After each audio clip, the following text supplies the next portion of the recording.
Alden Richards, usap-usapang kinukuha ng TV5 para pagsamahin sila ni Maine Mendoza. Nagulat nga ang buong netizen nang maibalita ang umunoy pagkuha kay Alden Richards ng isang network. Ito ay ibinunyag ng isang reporter na kinukuha raw si Alden Richards ng isang network, ngunit hindi ito sinabi kung sino. Naririto kasi ang ABS-CBN at TV5, ngunit ang hinala ng buong Aldab Nation na malakas ang paniniwala nila na ito ay TV5 dahil nga naman nandun si Maine Mendoza at kailangan talaga nila si Alden Richards para sa EAT.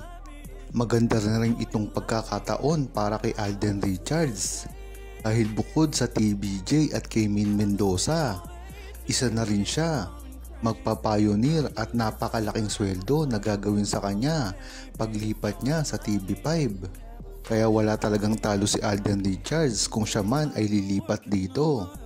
At ang isa pa, panalo ang buong Aldab Nation dito dahil bukod na sa maghahari si Alden Richards sa primetime TV ng TV5 ay magkasama pa sila mismo ni Maine Mendoza sa iisang network na lang.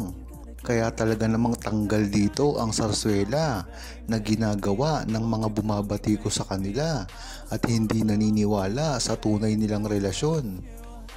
Pagkakataon na ni Alden Richards para ipamukha ito at pagkakataon na rin niya mas yumaman pa kung yan talaga ay nahihirapan siya na pumili ang love life niya ba o ang karir.